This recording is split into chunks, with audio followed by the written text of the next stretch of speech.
Hello, everyone, and welcome to NXT. No power out tonight. Unfortunately, they're doing their year-end review, and Zach says that while it was a nice show, there was no need to go ahead and do a power out. So Zach's taking the week off. So we appreciate that. So we're going to get to NXT a little early. We still got the main event going on. Our main event is Io Shirai and Kaylee Ray versus Raquel Gonzalez and Cora Jade. Whichever team wins is inserted into the triple threat. So if Cora Jade and Raquel Gonzalez don't win, they will no longer be in the triple threat match against Mandy Rose next week for the NXT Women's Championship.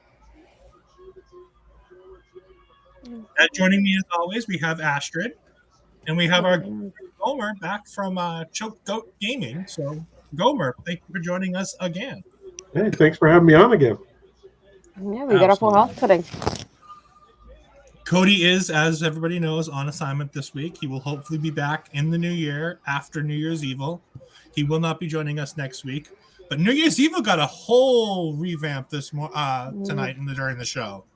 It's amazing. We do have our friend Bobby sitting in the waiting room. So, Bobby, hello, welcome. Thank you for being here on YouTube. Like I said, we will go full show, full faces, everything like we normally do as soon as the main event ends.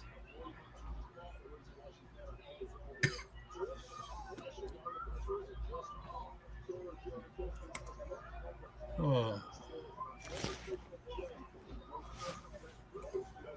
It's nice seeing Kaylee Ray back on television again. It really is. Right.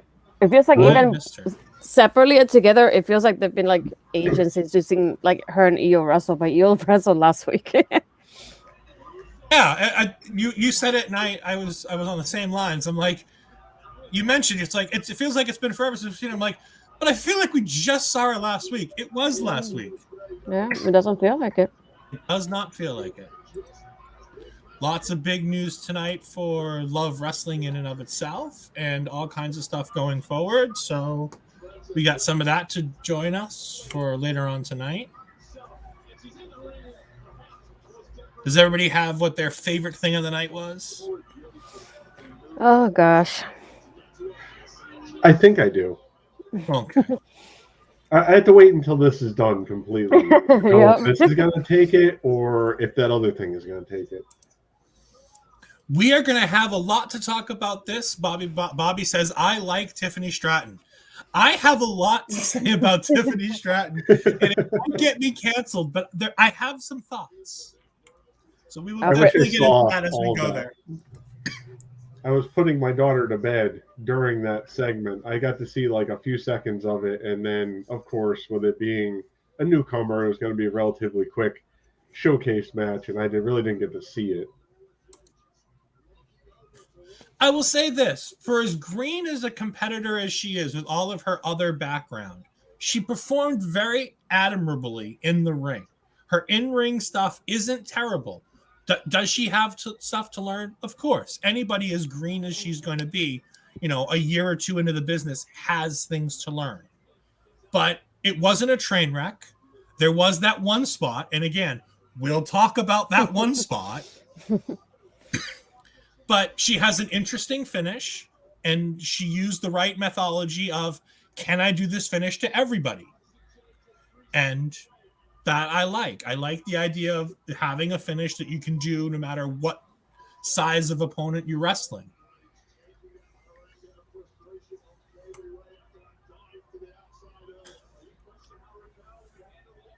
Oh, Cora Jade has tagged herself in. Raquel Gonzalez doesn't seem to like it. Oh, the can they coexist thing is starting to fall apart. Or not. Ow. Ow. Yeah. Spoiling stuff. Sorry, I forget Astrid's watching on the app. Let me know when you get to the part where Io just basically falls. Oh, dang. I think now. Oh. Oh, sure.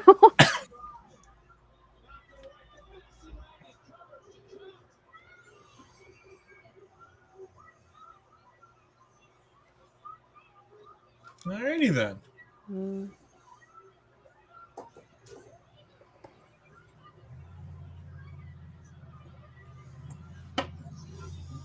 Cora, you said that this was old hat. We weren't going to do this anymore. Poor Cora Jade. Yes, she did. Fallon Henley did wrestle before in AEW as Tesha Price. Ashton was very quick to point that out in our chat during our Slack chat during the show. You're welcome.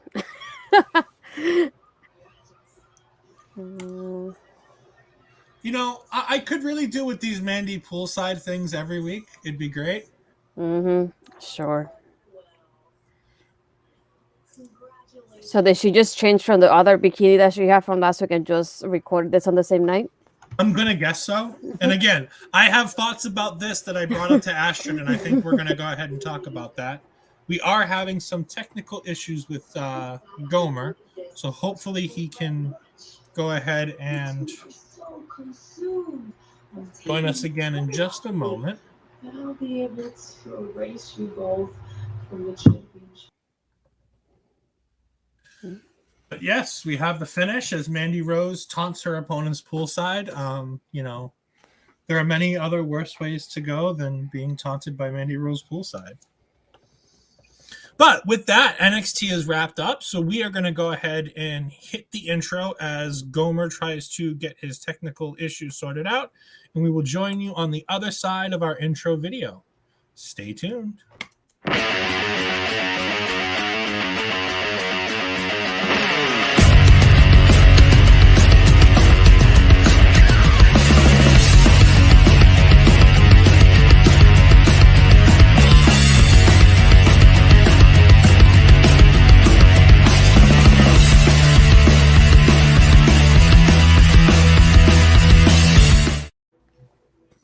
Hello and welcome to NXT as Gomer's didn't know how long the music was going to last as he went to get his remote to turn his TV off. That was great. I love it. It fits our mold perfectly. Yes. But welcome everybody to NXT. We have to my... I can't do the side thing. Over here. Over here we got Astrid, the big star, the natural, everything and all that. And then down here... we got Gomer. Gomer's back. I mean, he's supporting AEW with his CM Punk t-shirt, but, you know, we'll let it slide. This time. I mean, CM Punk is the best in the world, so we will. Wrong show, okay? Wrong show. We do have Bobby jumping in again saying Ivy Niles impressed him lately. Ivy Nile has impressed me from the moment they did her first vignette and had her out there to the moment tonight where I thought she was going to be the one to put Trick through that table. I really, really did. Oh, I so wish she did. I think this is a WrestleMania match in about a year and a half. I'm just saying. Before AJ goes out the door, this might be a WrestleMania match. AJ Styles versus Braun Breaker. But we want to go ahead and do a little bit of housekeeping first. So while we're here, we're going to go ahead and let people know that our show is sponsored by RK Athletics. Rich King and RK Athletics do wonderful things. We discount the fact that Parrish beat him up last week. He's still here supporting us, so thank you, Rich, for that. We appreciate it. Don't take out the things that Parrish does to you in the ring with us on the shows, because we always like having this, because, you know, if we don't have a budget, between two beers are just going to blow all of Spencer's other money, and we can't afford that. I mean, they blow enough of the budget as it is. So go ahead and follow Rich King and all the wonderful things that he does on Twitter and Instagram at RK Athletics 1. And if you need any personal training in the Edmonton, Alberta area, you can go ahead and reach out to them there. And if you need some virtual personal training, I believe Rich King is still doing stuff like that. Our other sponsor is what we're going to run down at the ticker at the bottom, Manscaped. We are a Manscaped-sponsored podcast. So if you go ahead and go to manscaped.com and use the promo code LOVEWRESTLING, you're going to get 20% off your order and free shipping. Everybody needs, you know, every man needs to be a little bit groomed down there. You don't want to be a bear. So, you know, you go ahead, you get your Manscaped, you use our code LOVEWRESTLING, you get 20% off and free shipping. We'll have more about this later on in the show. But since we have a special guest here, Gomer, tell us, what was your favorite thing about NXT tonight? Favorite thing for tonight was the contract signing for the unification of the Cruiserweight and North American titles. By far the best thing of the night for me on so many levels. So go ahead and give us a quick rundown of the things that you really loved about it, and then we'll go to Astrid and what she loved about it, and then I'm going to go ahead and give my thoughts because, this was fantastic. There's just everything about it. Every single person that was involved in this did such an amazing job. You had both sides kind of going into this with no real. They had a little bit of beef with each other. You had heel versus heel, nothing that was like major, but this made you want to see the match after all of this. I don't know where to even start with this because everything worked out great. I get like I really don't. I don't know where to go with this because every single level of this was perfect. And just because Dar Amazing says it, it's great. Be Bear is better than Be a Bear. Love it, Dar. Good job. Sean Cena saying hello. And Dakota Kai's already a heel. I love her as a heel. I want to keep her as a heel.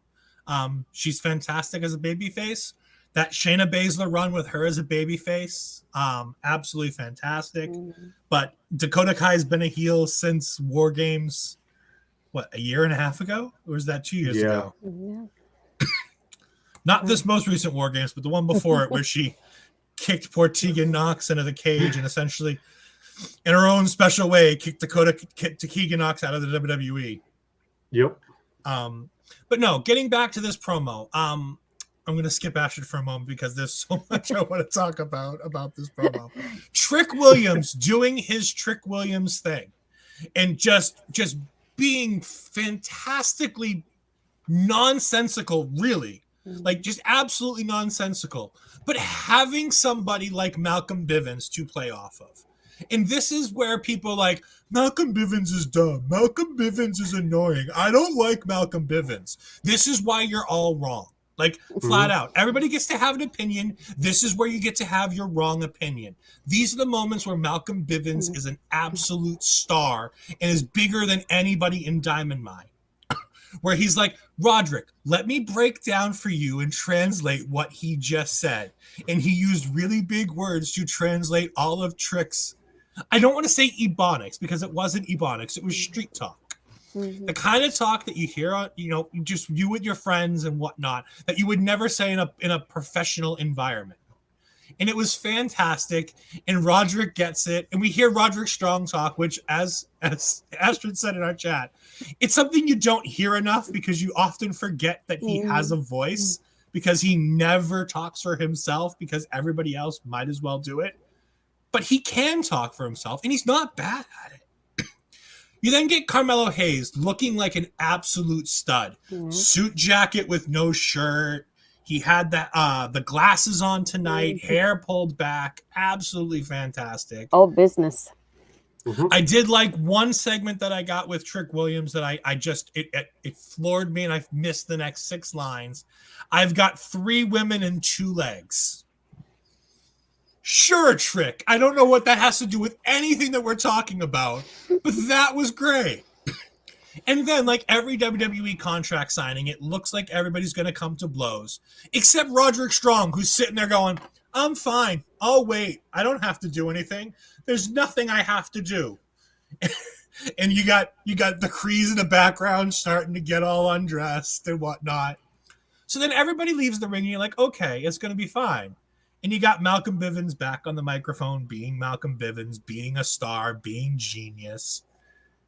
And Trick Williams decides to go back in the ring, and because he gets taunted by Malcolm Bivens with the Dexter Lumis match last week. And he steps in the ring, and Ivy Niles standing right there. And I'm like, that's great. Ivy Niles going to go ahead and put him through the table. This will be hysterical. Trick can take it. Ivy Niles can do it. This girl is strong as can be. There's no reason not to have her do it. They don't. They have him walk right past her, which I was the only thing I didn't like. A little upset about this is that not having her to do it. Oh, Dar Amazing has the rest of that. It is... Oh, did the quote go? There we go. No, he has 8 abs, 3 chains, 2 women, and 2 feet. I apologize. He was going really fast. It was all really. I couldn't really type it. But Malcolm Bivens is taunting about the Dexter Lumis loss last week. He then says, "Oh, can we just be friends? Can we just be friends?" As Trick Williams gets up on his face and is ready to beat him down. And then the Creeds go ahead and pick him up. And as gently as you can aggressively put somebody, they gently and aggressively put him through that table. It looked good. It really did. Yeah. Trick took it like a champ. And it's a great way to finish this match. It makes Carmelo look like the heel. It makes Diamond Mine look like a babyface, even though that's really not how the story's being told. They're both heels, and they're just kind of going with it. And heel versus heel can work, especially in an environment like this. Mm-hmm. Astrid, your thoughts, and then we'll go back to Gomer. I mean, especially the part with Ivy and I is the part that it just stood out the most to me. I was waiting for her to do it, and I was excited for her to do it, and then it didn't happen. My excitement went downhill after that. I know I tried to keep up with like what they were saying, but I couldn't keep up with their back and forth to type it, so I gave up on it. But I loved how Malcolm's like when he first introduced, he's like, "I will translate this. Don't worry about it." But like I said it to you in the Slack chat, when I heard Roddy talk. It reminds me of Brock Lesnar. I forgot what Brock Lesnar's voice sounded like because we hear Heyman most of the time talking for him. So in that situation where I heard Roddy, I forgot what his voice was like until I heard him. But I'm like, he doesn't sound bad, just like Lesnar. They don't sound bad when they talk. And just like I forget what their voice is like. But I do love hearing Roddy talk as well. As much as I like Malcolm, I love to hear Roddy's voice speak for himself. And like I said, I like how the group took over. He didn't have to do anything. All he did was, throw the contract at Carmelo back and forth. And he barely had to say anything. He's just like, everybody took care of everything for him, which is exactly how it should be with the group in there. But yeah, and I like how he pointed out how if he wins, he'll be a 2-time North American champion. That's what he said at the end. He didn't like give it no name, like I will be like a champion, still a champion at the end of the match. He named it. So that was kind of interesting when it came to that. Yeah, and we have Bobby saying, "I like the match machine." Trust me, there's going to be lots to say about this match when we get there. Mm-hmm. And we do have Roddy's voice. Roddy's voice does not fit his body. It's a little unusual hearing him talk. I've always thought the same thing ever since his days as Mr. ROH in Ring of Honor. Roddy definitely doesn't fit the voice. Not necessarily in a bad way, but it's definitely something. Gomer, do you have any last thoughts on this segment, or have we covered almost all of it for you? Pretty much everything. The kind of like the topper to everything was them tossing the contract back and forth, and even getting to the point where Barrett's breaking down in the middle of the ring like, "I need that back. I really need that back." Just everything about it ran so smooth start to finish that I just couldn't get my eyes off of it. And it was so much to take in all at once. But at the same time, everything was so smooth taking it in that it felt amazing. Seeing it, hearing it, just witnessing it all. I would love to see Ivy Nile be the one to do, like you were talking about, putting Trick through the table. But at the same time, even seeing him just kind of like sidestep her and go around was kind of making him look bigger. Yeah, absolutely. Like I said, I would have loved to have seen her put him through the table. Yeah. But they're still trying to build him, so I see where they're like, we don't want to make him look like the complete fool because we do have plans for him eventually. Right. That being said, the Eric Brandon NYC on Twitch brings up a good point. Should be a good match. There's no way this can't be a good match. Like it's going to be like Eddie Guerrero and Kurt Angle. I mean, I'm putting it on a high pedestal there, but it's one of those types of matches. As long as these guys have any chemistry in the ring, it will be one of those show-stealing type matches. These guys are uber talented. They're based on the matches I've seen of them against other people. There's no reason why they shouldn't have a great match. Who do we all have winning? I'll start with Gomer. I'm going to go against the norm. I am actually going to go with Roddy winning it. Astrid? Oh, tough one for me, but I'm thinking Carmelo because I like the way they've been pushing him since he started, so I think Carmelo. And I agree. The only reason you have Carmelo lose this match is if you're pushing him to the main event. And I think that there's enough people in the main event right now that you don't need to have Carmelo lose. You don't need him in that spot. So I think you keep a title on him until you're ready to move him up. That being said, if Roddy wins, am I going to be surprised? No. give Roddy a title run, let Roddy be Mhm. a champion, and just have great matches against Santos Escobar, Solo Sikoa. Dara Amazing says Hayes could win.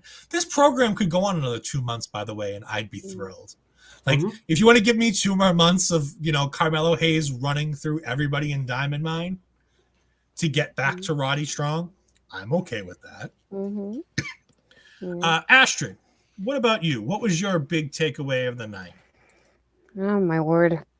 I think it's gonna be a shocker to like bring us up, but I like the part with Grayson starting the show because not only do we get a connection back to Raw, but we get the announcement that AJ is coming next week for New Year's Evil.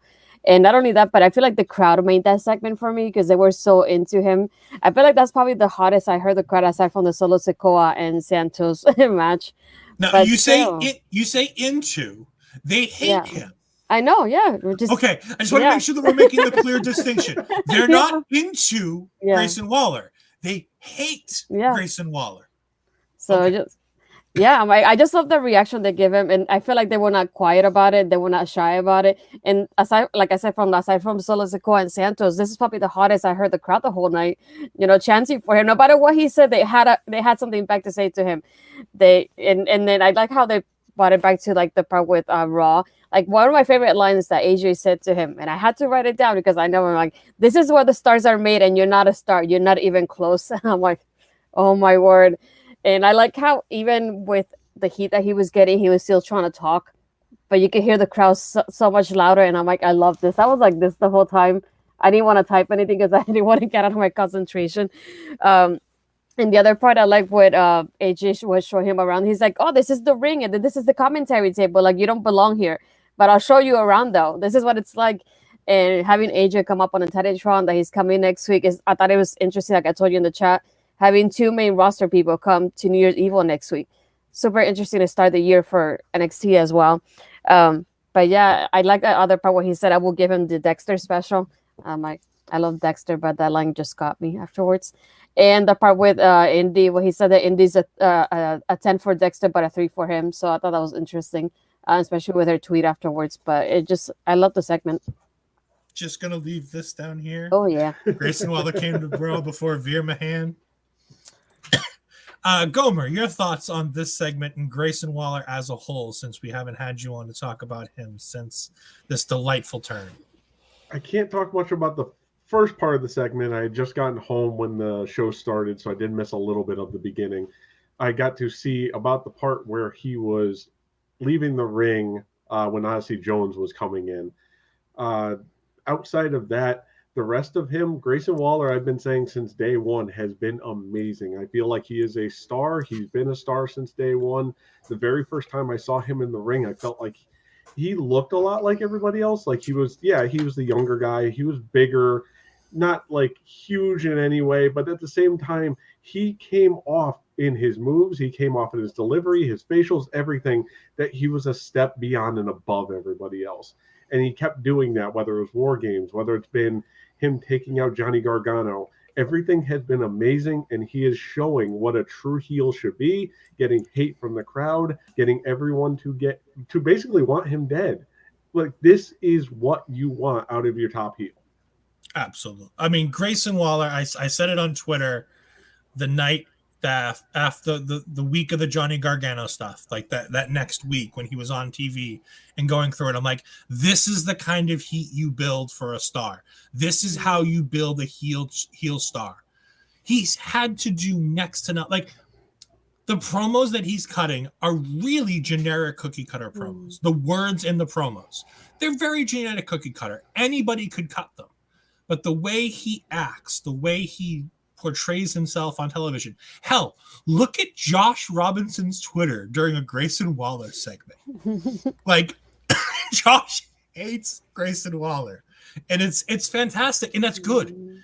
It's now, granted, whether it's true heel heat, whether it's, cheap heel heat, doesn't matter. People hate him. He's not at the level of the Tommaso Ciampa reaction where he can come out to no music. He's not there. But then again, that was a dangerously high level of heel heat that Tommaso Ciampa had, because Ciampa had heel heat to the point where he almost got punched in the face by NXT Granny, which reminded me of something I saw on Twitter this week, which was NWO Granny trying to punch Hulk Hogan. And if you haven't seen that clip, go look it up on Twitter. It's fantastic. It's amazing. This little old grandma, and you got Hulk just kind of leaning in and being all Hulk Hogan. And Hulk Hogan's a terrible person. But during that NWO run, there's so much gold from Hulk Hogan. But it's definitely, yeah, absolutely a stunt granny. Absolutely a stunt granny. Darn amazing. But no, this segment was great. Grayson Waller is absolutely fantastic. AJ seems really into this. Like, I'm surprised that they're still going. I honestly thought it was going to be a one and done. Grayson was going to call out AJ on Twitter, and AJ was going to do nothing about it. And then they're like, AJ's coming to NXT. I'm like, cool. AJ will come. They'll do a promo battle. AJ will go to Raw, and everything will be dropped. Or maybe he'll eliminate him from the Rumble. Like, minuscule, simple little stuff. No. They bring him to Raw, and they have him do his shtick on Raw. And then he bring AJ back via satellite, which they did a lot tonight, by the way. Lots of via satellite tonight. And I have a thought for some of that too. But no, it's fantastic. The match to Odyssey Jones was actually really, really good. I missed Odyssey Jones. I was excited to see him back again. Him and Grayson had a really good back and forth give and take. And I'm really excited to see what happens there. Sean Cena brought up something a little earlier. I didn't put it up until just now, but I'm going to now. Will AJ wrestle Grayson Waller next week? I thought when AJ made the announcement that that's what was going to happen. And I was like, yay, I'm excited for this. To find out that AJ is coming to confront Grayson Waller, and I was far less excited. I hope this ends up in a match. This may very well end up in something like I said last week. It's going to be Grayson Waller eliminating AJ from the Rumble. I'm putting money. I'm doubling down on it now. It's absolutely what's going to happen. And then Grayson Waller is going to do work with AJ either in the run-up to Mania on NXT, or he's going to do in the road to WrestleMania before AJ gets to his ultimate destination, which whether it be Omos, whether it be Edge, whomever it might be for AJ at Mania. I'm just excited to see AJ versus Grayson, but I don't think we're getting the match next week. Gomer, to you. I kind of don't. I'd love to see it, but I also kind of think it's a little early in this to have that match. No, Astrid. Yeah, I thought just like you, I kind of thought it was a match, and then I noticed it was a confrontation, so I was like, oh, but no, I think it'll take a little bit back and forth between it actually happens, which I won't mind having because I'm like, we'll get more of AJ in NXT, so I'm like, I'm all up for that. And then, we get the back and forth. What if we can have the Grayson appearance on Raw to like keep teasing this back and forth, which will be a good way to have people hooked on NXT and on Raw back and forth that they're interested in Grayson. So it'll take a little bit, but I'm excited whenever it happens. Yeah, and so, going through with that, we then get to my favorite thing, and point 1 and point 2 were already taken, so I'm going to fall back to point 3 for myself, which is Santos Escobar versus Solo Sikoa. This was incredible. Tell me something I didn't know I needed to see that I really needed to see. So we start all of this with a camera backstage trying to get Santos Escobar's thoughts on Zion Quinn saying, Elektra, we need to end this tonight. Me and you in the ring. It's either me or Legado del Fantasma. And so we get a cameraman backstage asking LDF what's going on, what they think about all of this. And Santos is like, no, get them out of here. They get nothing. And so the camera starts to back away. And then all of a sudden Elektra comes out. And she's like, what? Is everybody out here waiting for me? And they're like, well, yeah, actually, we want to know what's going on. What are you going to do tonight? And Santos seems a little nervous about it.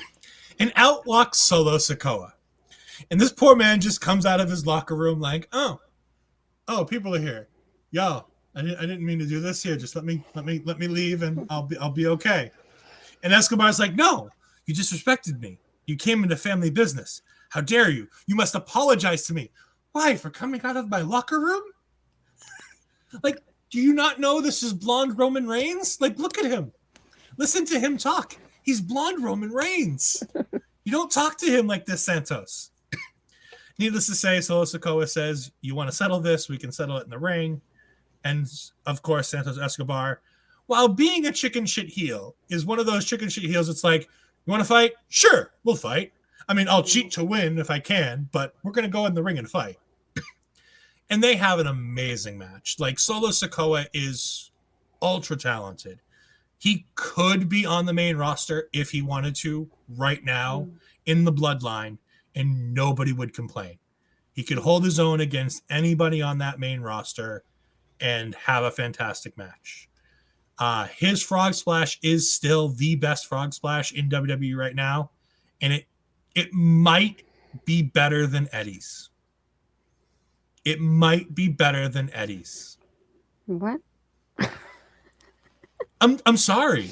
I think it's better than Eddie's.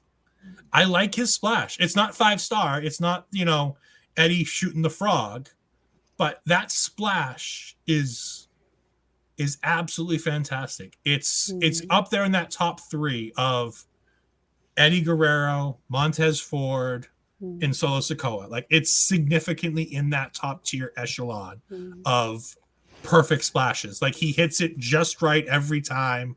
Full extension. Yes, better than Montez's. Montez gets more height than anybody else in the world on that splash, but his landings aren't always great. And like Rob Van Dam, he ends up 10 feet away from the guy after hitting his splash. And you got to take points off for that. Like, that eventually that's going to cost him. He's going to hit that splash and somebody's going to kick out because he ends up halfway across the ring from hitting the splash because he goes so high. Montez Ford has an amazing frog splash. Don't get me wrong. Like I said, top tier. But you're talking about 3 of the best ever. Like big man splashes. And Solo Sikoa is not a small man. Like Eddie Guerrero, kind of a tiny guy. Montez Ford, bigger guy, like taller guy, but essentially he's a small dude. Like, he's jacked, but he's not Solo Sikoa big. Like, Solo Sikoa is built and jacked everywhere. Dude is ready to go. And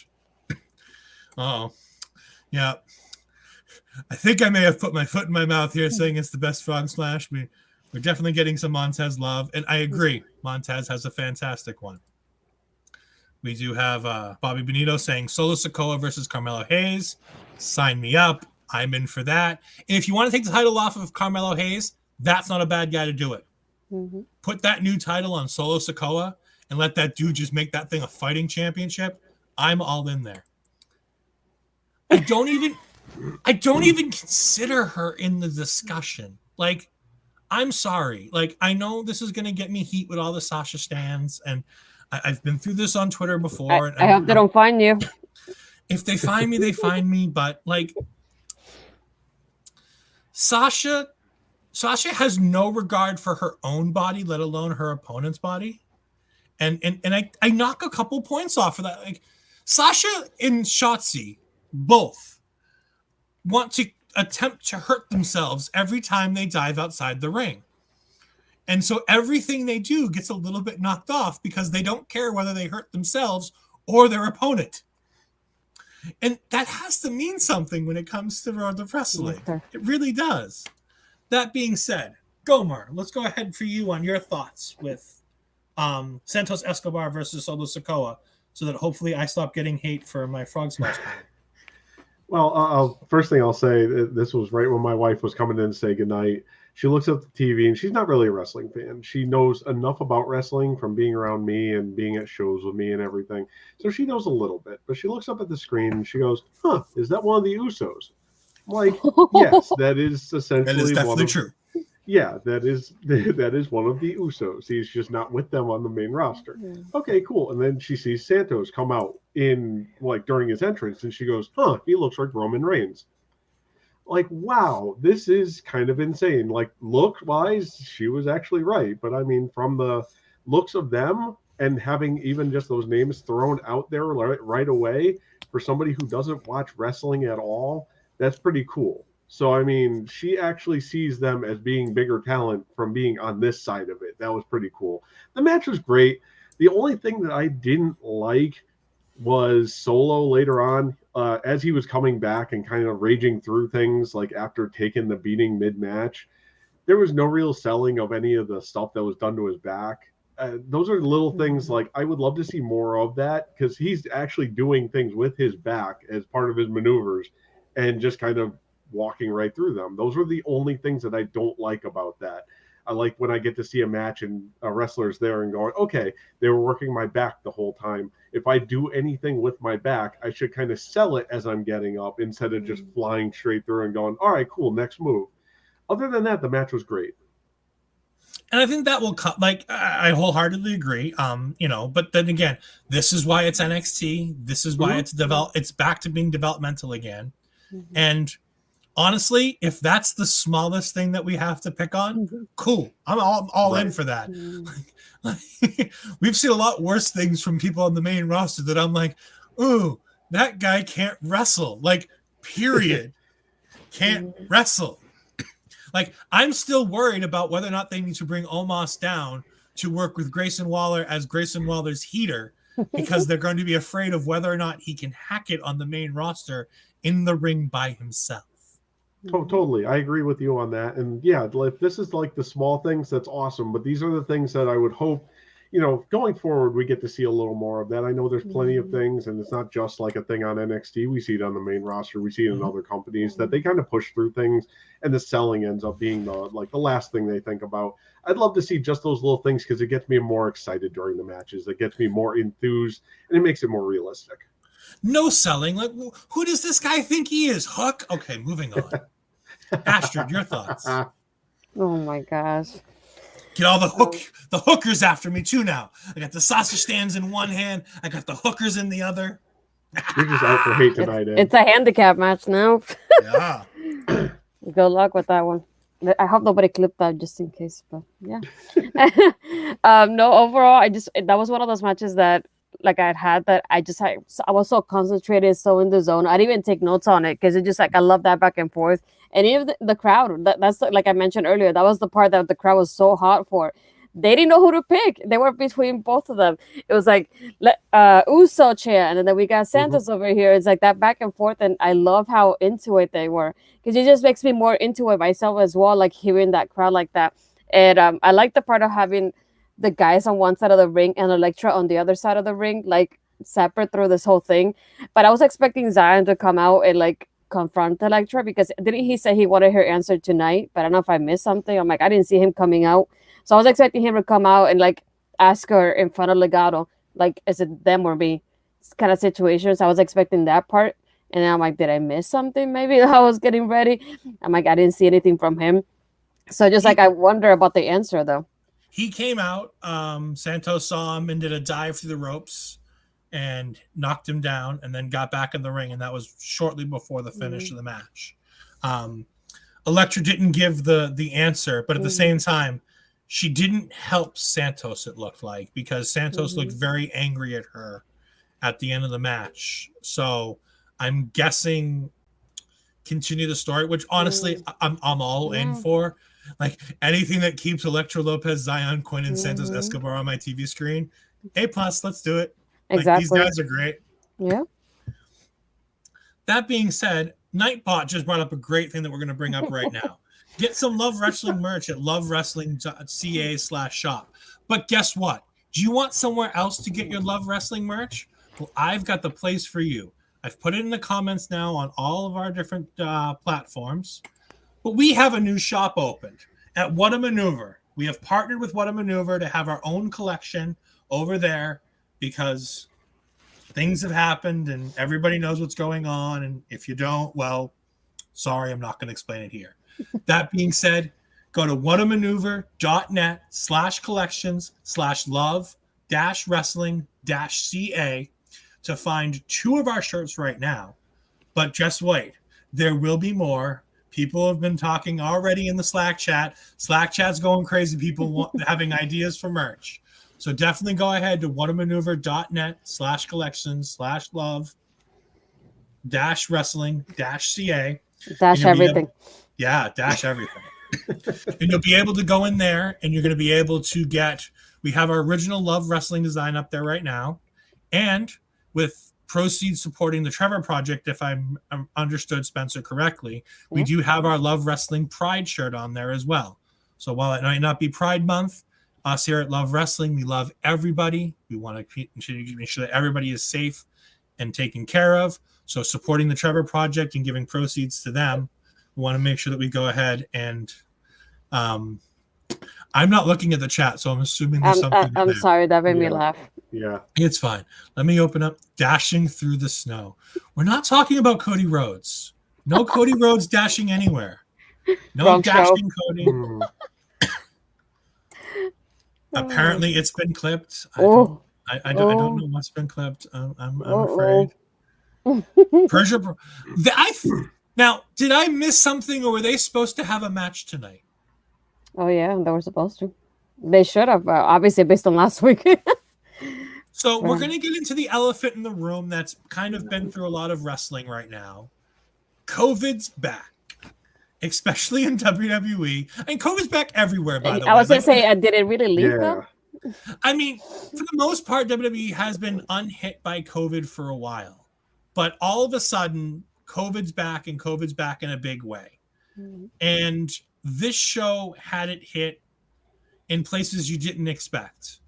As wasn't Harlan supposed to have a match too? Harlan did have a match. We will talk about it, but we're going to talk about it right here as well. Harlan was supposed to face Brian Kendrick, and they played his music, and God, I love that music. Yes. I'm the man Such with a the banger. plan. I love a man with the plan. It's great. I was really hoping he'd come out with a whole shebang, and hopefully we still get that match. But the music played, and Harlan went ahead and just took care of our poor friend Andre Chase. Just had really bad timing for his teachable moment this week. And I texted Astrid in the chat, and he came out, and I'm like, oh, Andre, oh, buddy, this is really bad timing. You shouldn't come out here right now. It was a teachable moment. It was a very teachable moment. The moment was, don't get in Harlan's way. That's the teachable moment. Andre Chase got his butt kicked in this match. Harlan looked a lot better with Andre Chase this week than he looked last week, by the way. Yes. He looked fantastic this week. Andre made him look great. Andre sells better than, again, I will continue to say it every week because I'm going to. Did somebody destroy Andre Chase? Sorry, I had to. Yeah, no, that's really good. I wish I would have thought of it. We have Eric the Brand NYC coming in. Kendra Steeman. It's fire. It's classic, and especially when you haven't heard it in a while. You know, he could have come out to the spanky music that he had, but you know, I was really looking forward to seeing Kendrick back in the ring. We didn't get it. Andre Chase got his butt kicked. Andre Chase was about to get himself beaten down some more, and then the mystery student guy appeared. And Joe Gacy's like, no, Harlan, leave him alone.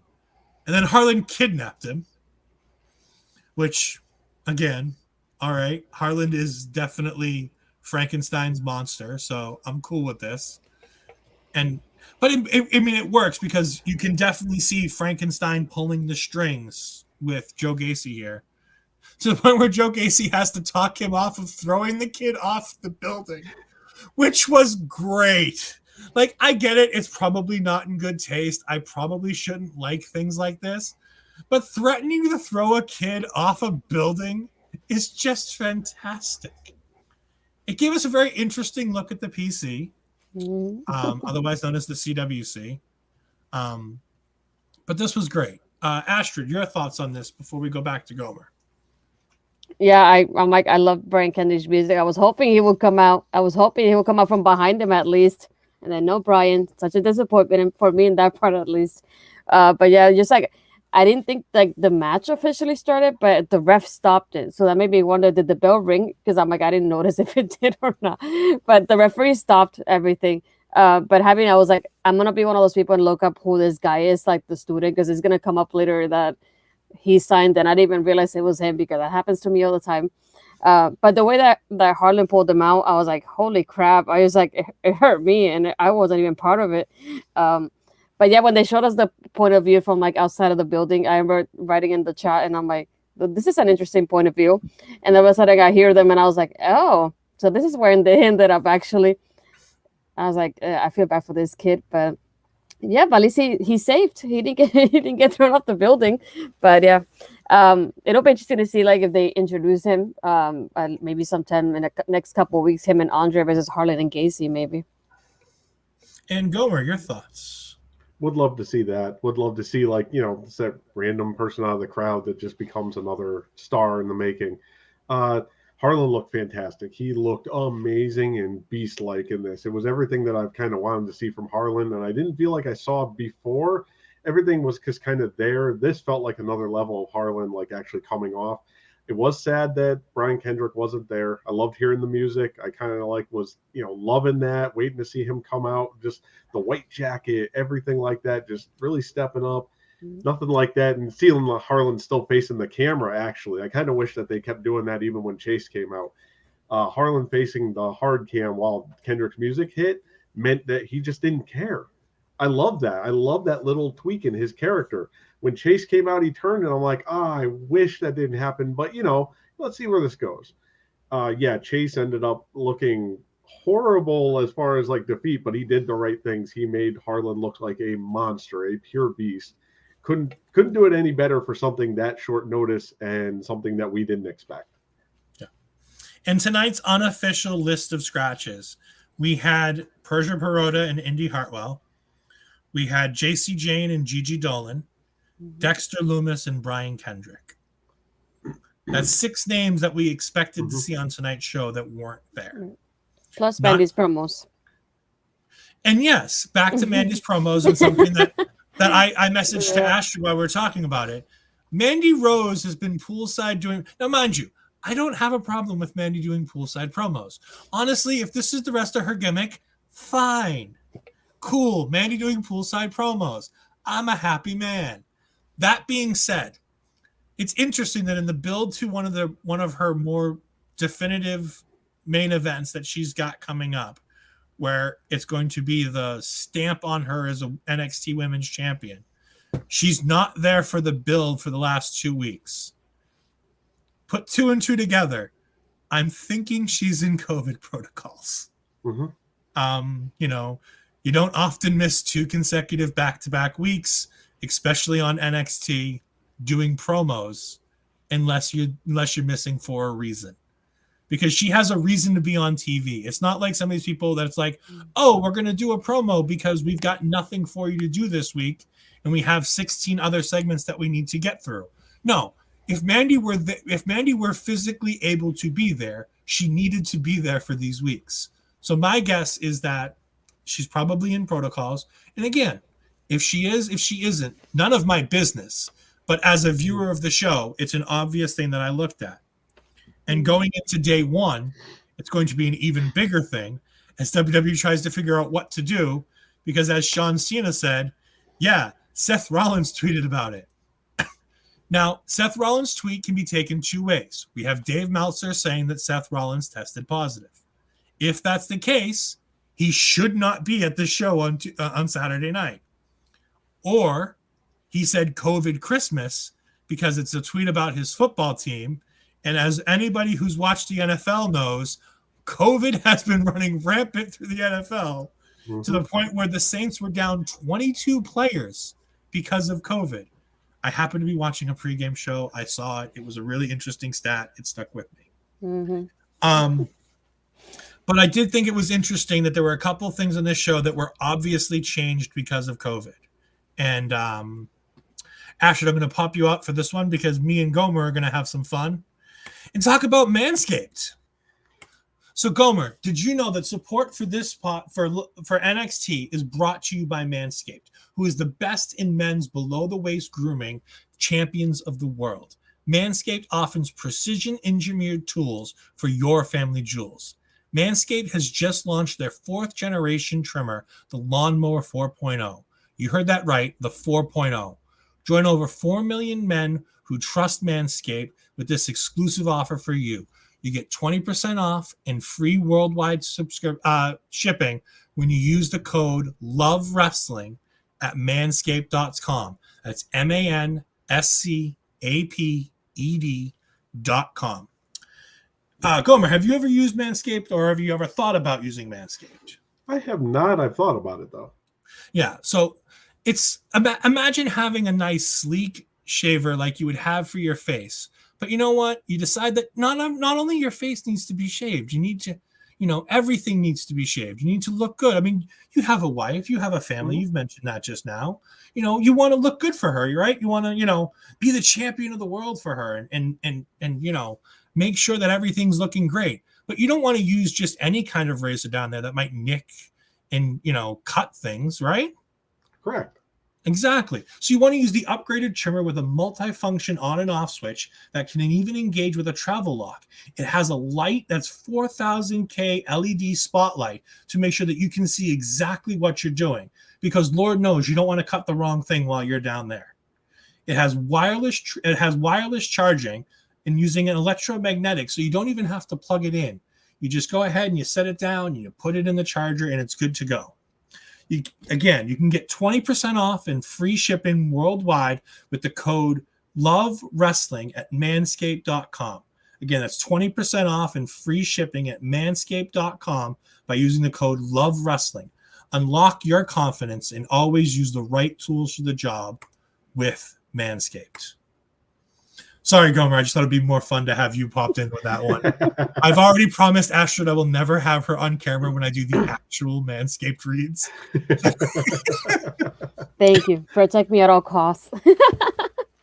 But that was a lot of fun, and I thought it'd be good, since we had a guest on, that I would just pop that on him at the last second and him go, I don't know what's going on. And the best part was I had the read in front of me, so I had no idea what the look on his face was. So that was even better. Astrid, we are going to go to you now, as we're going to go ahead and kind of hand the show over to you as we go ahead and run down the rest of the NXT card from top to bottom. Okay, so we had first to start the show was with Grayson, the promo that he had with AJ, and AJ coming next week for New Year's Evil. So we already mentioned that part. And that led on to Dexter's replacement, which is Odyssey Jones. And Odyssey Jones is Grayson Waller with Grayson winning. And after that, we are backstage, as I like to put down with my notes, Cora Jade, aka CJ for me now. CJ and Raquel having an interview about the women's match. And this was there. They're interrupted by Io, who says that she didn't get her rematch. And interrupted by Kaylee Ray, which shows us Mandy's first postal appearance that Ed enjoyed so much. She tells us that she's going to give Toxic Attraction the night off, which is supposed to be the original match. Cora Jade and Raquel versus Toxic Attraction. So she said, now we're getting Cora Jade and Raquel versus KLR and Io, and the team that wins is the team that goes in for New Year's Evil. Yes. Now that I think about it, I forgot that we didn't have Cameron tonight, but we'll get back to Cameron Grimes. Yeah. It's okay. He can have it. That's true. So we had that going on, and then afterwards we had Grayson leaving, and he passes by MSK, who pissed at him about what happened with Gargano, just like everybody else is. And MSK comes out to face off Imperium. Before we get to that, I want to go back to the ladies again for just a moment, because I thought this was a really well done 4-way segment to make that change without making it feel like, oh, look, people aren't here, we have to change something.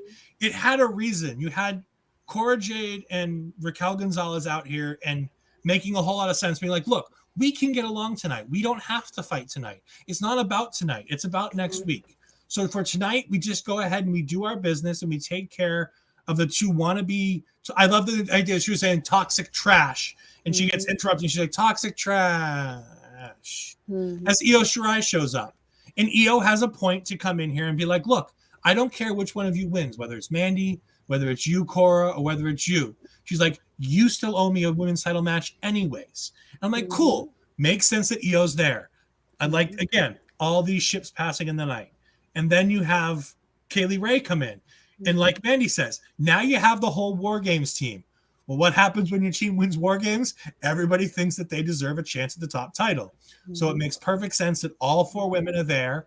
It makes sense that we'd have a tag team match. And honestly, I'm not going to complain about having this as a tag team match to main event instead of having Toxic Attraction. Because again, when you have to substitute something, you want to substitute something better. Vince's idea has always been, if you're going to substitute with something better. While Toxic Attraction are the NXT Women's Tag Team Champions, it was great seeing that we're going to get Io Shirai and Kaylee Ray stepping in. And I loved, Ashton pointed this out, and I don't know if you noticed this, and I tried to explain it just in case. But Kaylee Ray comes in and she's like, I don't care if it's you, Cora. I don't care if it's you, Raquel. I don't care if it's Mandy. And Io starts giving KLR the stink eye here. And Ashton asked me, she's like, what happened? And I'm like, well, Io got left out because Io's not in the triple threat. So all Kaylee Ray cares about is the triple threat. And that's when Mandy pipes in and goes, look, my girl's got the night off, so why don't we go ahead and do this? And we can go ahead and, if we need to, we can shake up the card for next week. So if they want to get Cora Jade out of that spot because they don't want to pin Raquel on her way out the door, and they don't want to have to pin Cora Jade, they want to keep her momentum moving, we can go ahead and switch it out to Io Shirai and Kaylee Ray. And talk about a hell of a match that would have been. Kaylee Ray versus Mandy Rose versus Io Shirai.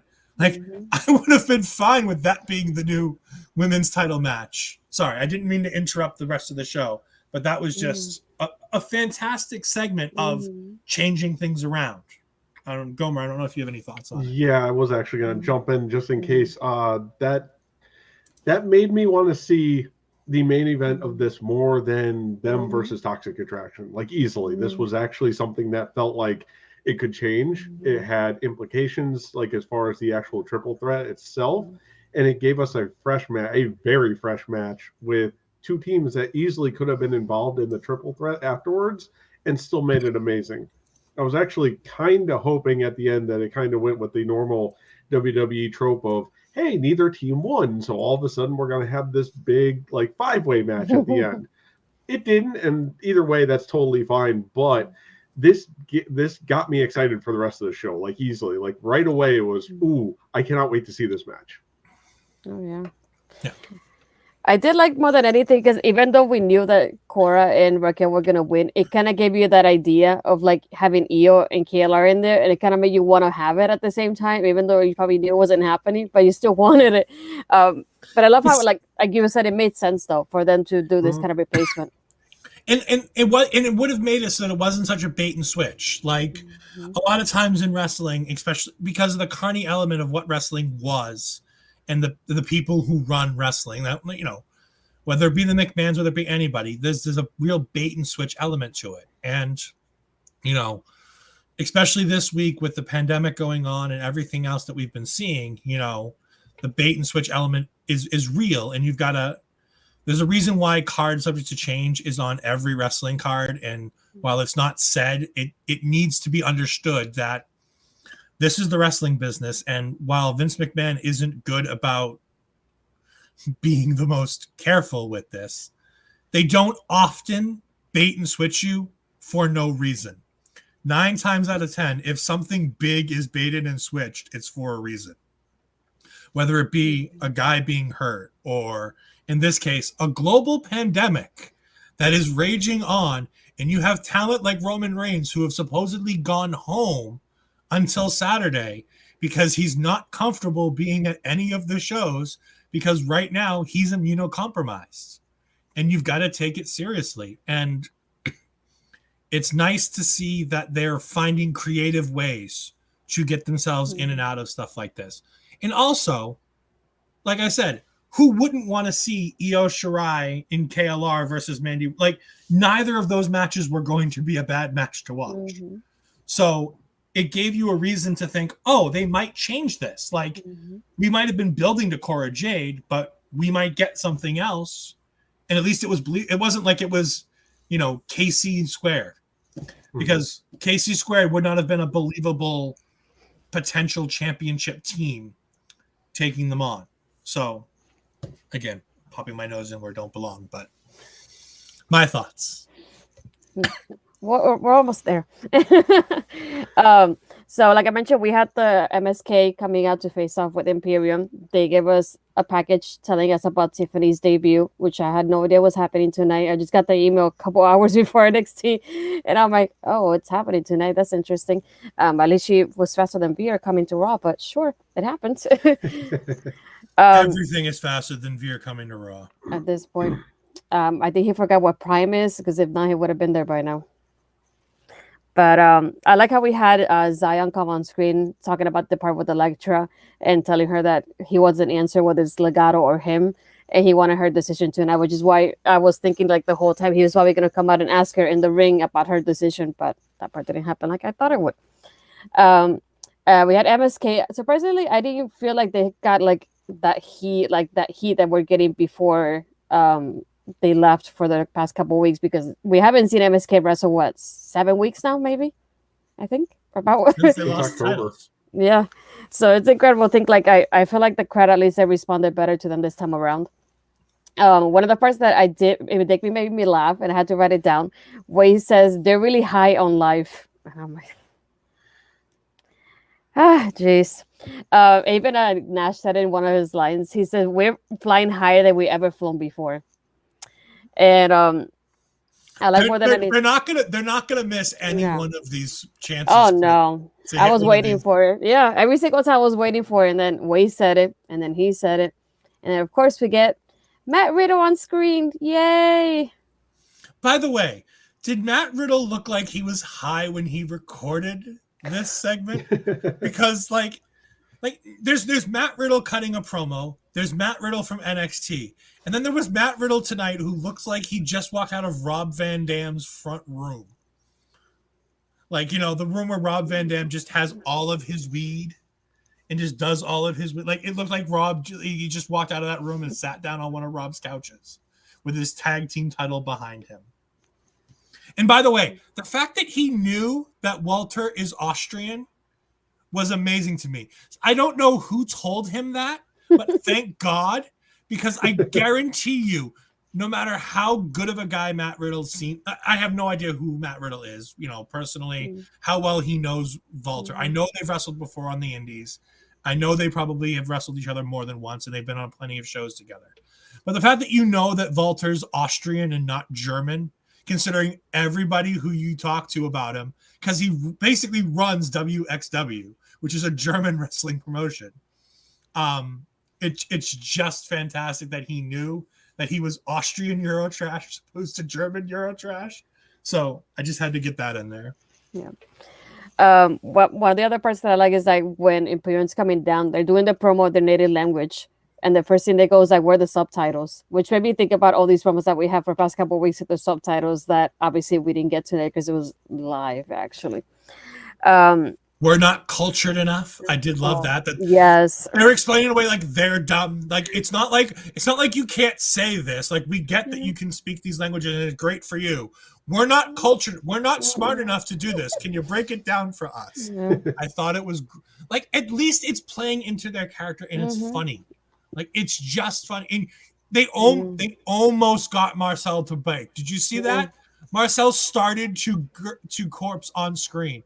I thought they were going to get him. He pulled himself together just in the nick of time. So yeah, so aside from Matt Riddle, we had Walter on screens that we were hoping for Walter for like how many weeks now? A while. So I was surprised that it was him. I like how they had the little like sound effect. It made me feel like they were like not FaceTiming, but it made me feel like they were on Zoom or something like that. I thought it was kind of funny when you could hear it on screen. But he talks about how the ring is sacred, and so Matt Riddle comes in. And they just say that next week we're going to have a 6-man tag, which is MSK and Matt Riddle versus Imperium, which is not what the match I was expecting, but I don't mind this at all, though, to be honest. So the end of that announced that for New Year's Eve next week. So I don't know if you guys have any thoughts on that part. Gomer? Yeah, I was gonna. First things first, Imperium's entrance, just the visuals alone were gorgeous to me. I couldn't actually like stop looking at the screen. Like I wrote a note to the side, just like, wow. Their visual of them walking out with the lights the way they were made it seem like they were like gods coming down a hallway. It looks so gorgeous. Everything came off great in this. MSK, I don't think the crowd missed them. I feel like the crowd was very indifferent to the whole thing. Like, yeah, we've got the nice, like, fun face team that's coming out, but everybody was really indifferent to that. The Riddle part of it's gonna be the thing that gets them over. And I was actually like, where are the scooters? Like, why didn't they come out with those? Did this whole thing happen for nothing? Seeing Walter on screen, instantly done. Sold for next week. Please, I want to watch this match. Like, the rest of the card is great too, but that instantly sold me on this match. Yeah, I mean, this is a great little segment. Yes, are there things that could have been better? Absolutely. It's interesting to see that these 7 weeks really haven't done a ton for MSK in the terms of the fan base. But that thing again, that's what you get with this hardcore fan base when you don't have them in the ring. Like the pop for Odyssey Jones was what MSK should have gotten. People were excited to hear his music and see him come out. They were hoping for that with MSK, and people were like, yeah, cool. MSK's here. Where's Riddle? We want to see Riddle. Where's Matt? Like, that's what it felt like with MSK. That being said, the moment Walter popped up on that screen, I'm like, cool. All right, I don't care who they're facing. I don't care if it's Walter versus MSK in a 2-on-1 handicap match. I don't care. Just give me Walter on my TV screen in a match.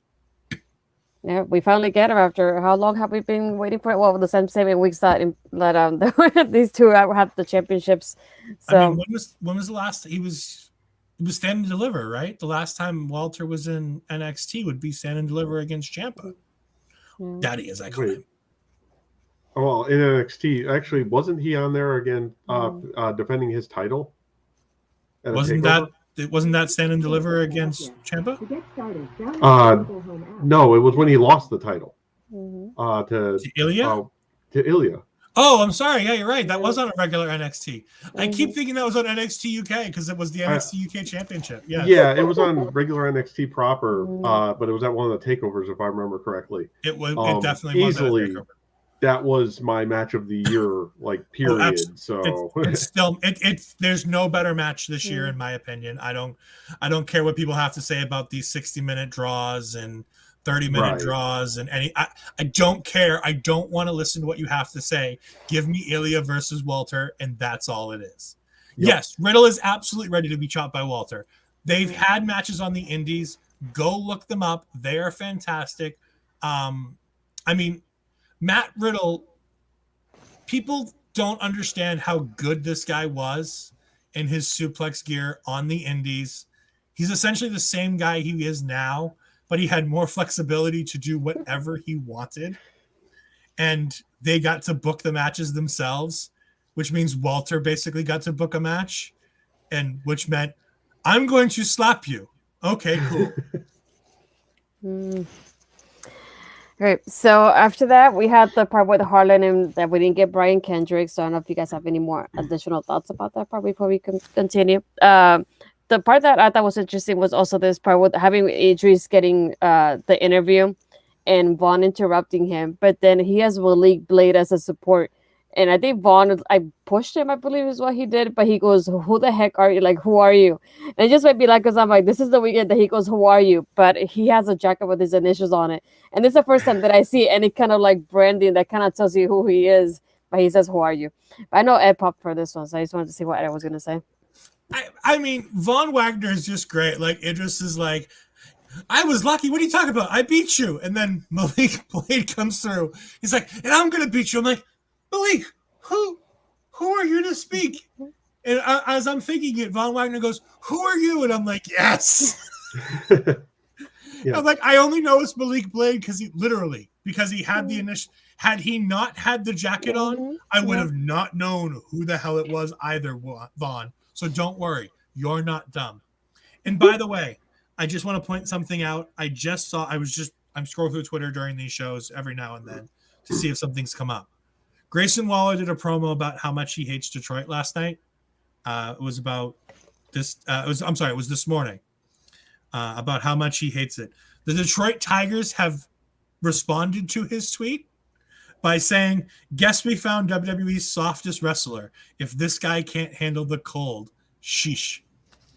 How bad is it when you literally on the WWE on Fox Twitter cut a promo and say how much you hate Detroit, and the Detroit Tigers burn you. Like, not the Lions. I mean, the Lions are bad, don't get me wrong, but at least people respect the Lions for what they used to be. The Detroit Tigers? Sorry, continue. I apologize. Oh my. Astrid, focus. I know. If I don't focus, I let you be in charge so that I don't have to focus. Well, I'm kidding. So we had the part with Gacy and Harlan. This is when Chase comes in and he gets beat up. We already mentioned that part. And now we had the part when they were starting Tiffany's debut, but we got interrupted by the stuff with Legado del Fantasma backstage that we already discussed, unless anybody has any additional thoughts about that part. No, maybe? Okay. So we had Tiffany, and I was like, when I first saw her and I saw her opponent, I said, Tiffany debut was Tasha Price. That's my notes because I had to look up Tasha's name in NXT. So it took me a moment. But yeah, I like how it was something that it was quick, but I know how Ed was ahead of me, and he goes, "Oh, that spot," and then I see the spot, and I'm like, "Yep, that's the part that I didn't like." So, Ed, if you want to go ahead and tell me how you felt about that part. All right, so I have a lot to say about Tiffany Stratton. Some that's going to be good, some that's going to be bad, and something that might get me canceled. I'm ready. Let's go. Yeah. So here we go. Tiffany Stratton is for how green she is in the ring, and considering she was an Olympian less than, I want to say, 3 or 4 years ago, considering that she's just recently, it seems like, taken to wrestling training, is actually really good. Like, she has the mannerisms down. She has the show element to it. Her gimmick is great. Like, she understands what her gimmick is. Now, whether it's the best version of that gimmick or not, she understands what she is and what she's trying to do. And I'm all in for this. That being said, if you are going to play the rich girl that's better than everybody else, and you're going to play the rich girl that daddy says is better than everybody, and you're going to play the star Olympian and everything else, you need to tone down the makeup to make sure that your face is the prettiest thing in the room. Because it took away from the gimmick for me a little bit. I'm not sitting here and saying that she can't continue to do the gimmick. She absolutely can. She really does seem like an ultra talented in-ring wrestler. There was some really good. Yes, she botched the backflip spot where she did 3 backflips and was trying to do a clothesline. She botched it. She absolutely botched it. It looked bad. The crowd knew it. She knew it. Everybody knew it. But she did that spot on the ropes where she did the land on my legs and springboard into a move flawlessly. She's got talent. She's going to be okay. But she has to be more Taryn Terrell if she's going to continue to do this gimmick. Because Carmella can get away with the gimmick she has as being the most beautiful woman in WWE because she's one of the most beautiful women in WWE. Now, granted, that's subjective. I understand that. But at least she can get away with it with that. I just want to make sure that Tiffany Stratton understands that her makeup needs to be toned down, I think, a little bit. And I think it'll be great. But I love that she understands the character she's playing. Mm-hmm. She understands it in the ring, in the promos, in the backstage area. Everything about that she understands, which is the biggest and hardest part of being an in-ring talent. Everything else can be worked on. But that being said, I literally said it to Asher. I'm like, I have something to say and I don't want it to come off the wrong way. And I'm like, her face isn't what I thought it would be for the character that we've been promised. And like I said, it's not wrong. She's by no means is she unattractive. That, like I said, and even if she was, it wouldn't matter. I'm just saying we've been promised something and it wasn't what I envisioned. And that's more on me than it is on them. But that being said, you know what I'm saying? Astrid, I'm it's okay, right? Like, I've not fully offended everybody, right? I'm good. I feel like it's like if you're gonna be give us that kind of pretty gimmick, you gotta highlight your beauty so people can see that. And I feel like she didn't do that. Like, I felt she looked like kind of like a cheerleader with that outfit, and that was about it. She didn't look to me like I'm a rich girl. I feel like that outfit could be tweaked a little bit to show that. But I feel like what you said is like the makeup itself. It just like it gives you a different type of beauty, but not the beauty we expected to fit that mold of the gimmick. And like when I saw her, I was like, I kind of see kind of like the beginning of Tear Tear Up, but not not the whole thing. And that's what I was picturing when I first saw her. So it wasn't 100% what I expected it to be, but it's something that she can work on though, which is like compared to what she did tonight, one bad spot and she can just tweak that about her character. And I feel like she's doing really well for a start so far. Yeah, and like I said, I just wanted to make sure that I so many men can come off as like look at me, I'm nobody to talk about physical appearance and being beautiful. Like it's not what I'm trying to say, but when you're portraying certain types of characters, there's a certain thing that goes along with it in my mind. You know what I'm saying? Like there's just certain things. Mandy Rose can fill this gimmick with no problem. Honestly, Cora Jade could fill this role and be fine with it. Kaylee Ray could fill this role and be fine with it. If we're talking, and to show what I'm talking about with not talking about body types or anything else, this role could work for somebody like Piper Niven and be perfectly fine. But it doesn't work for somebody like Shayna Baszler or Ronda Rousey because of the makeup styles that they've had. Mm-hmm. And we all know about Shayna and Ronda's makeup styles. The internet has hit them plenty hard for how terrible the WWE makeup artists have a bad interpretation of what makes them look fantastic in the ring. And I don't like what the makeup artists do with either one of them when it comes to their faces and their eyes in the ring. That being said, I'm really, really excited to see more of Tiffany Stratton. Bobby brought it up a lot earlier, but he's saying Tiffany Stratton versus Elektra Lopez.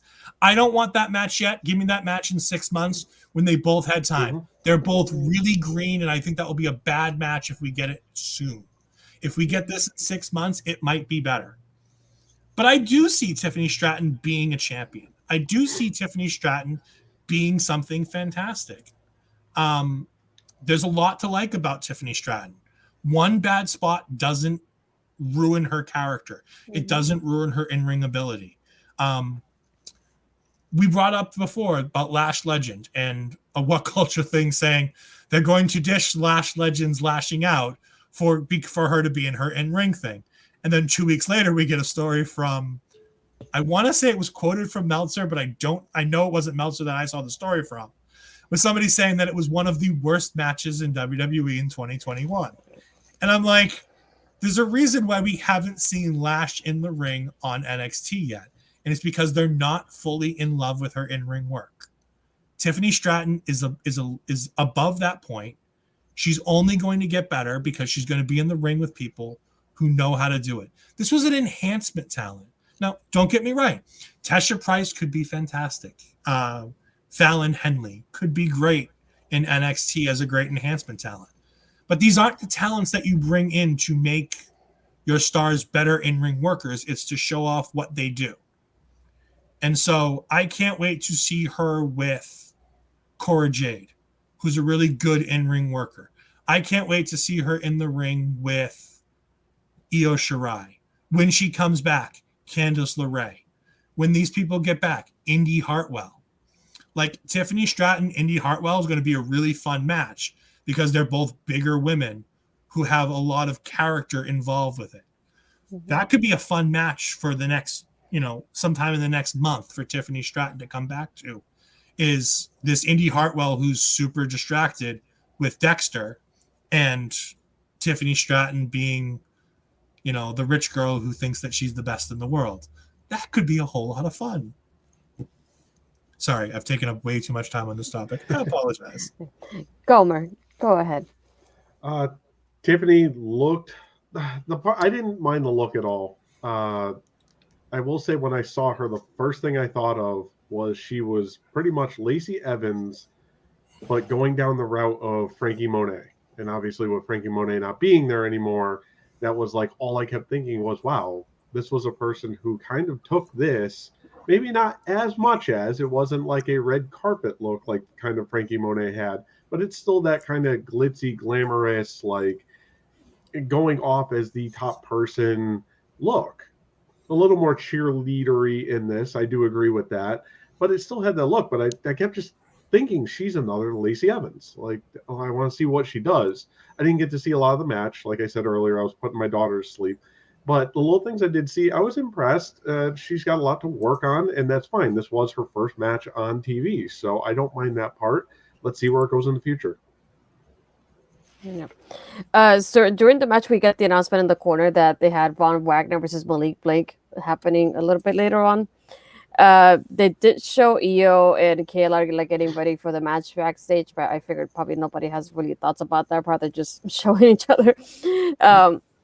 And then we already mentioned this, but we had the championship unification contract signing, unless anybody else has any other comments about it. But then we had the Tony promo, which is interesting. I did like the part that he's just like we're watching like the footage with my family. Is that what he says? I couldn't keep up with everything he was saying, but I did like how he's like, oh, I was watching it with my family. We were like basically enjoying what I did to Pete and his hands. I think it was last week, if I'm not mistaken. I feel like I'm off with my timing because I've been working all day. But it closed last week's show. Yep. Yeah. I feel like today is last weekend and it shouldn't be that way. But anyway, Gomer, what did you think about the promo? I thought it was a great promo, honestly. That if there's any way to make somebody look great and lost, it's something like this, where they come out at the end, they do something that big to them and that almost history making for them as a character. They don't take it and just kind of roll out of the ring and go to the back. No, they did something to get payback and they gloat about it afterwards. He's chilling on a couch watching this. That was fantastic. Yeah. That shows what level he is. That shows he's far beyond anybody else. And if it leads to more matches between them, awesome. Yeah, there you go. Ed? Yeah, Tony is knocking it out of the ballpark. This guy is a star in the making. The gimmick will have legs as long as Tony keeps making it have legs. Mm-hmm. But that being said, it needs careful hands, because as soon as this gimmick gets into the hands of the Vince McMahons and the Bruce Pritchards and things like that, this gimmick could very easily go off the rails. It's very safe in the hands of HBK and Triple H and Michael Cole and all of the wonderful people who make NXT special. Yeah. So after that, we had the unification promo that we mentioned earlier as well, and they gave us the announcement that it was Solo Sikoa versus Santos that we already discussed. I thought this part was, I don't know, it's something that I wasn't thinking it would happen, but the GYV promo, like kind of giving us a glimpse. It started with them, and I thought it would be their promo, but it kind of gave us a glimpse into the tag team division, which I thought was kind of interesting to highlight. I like how of all people, like JBBJ goes, yeah, we're destined to be tag champs. I'm like, not with the appearing right there. Not yet, sweetheart. It'll take you a little bit.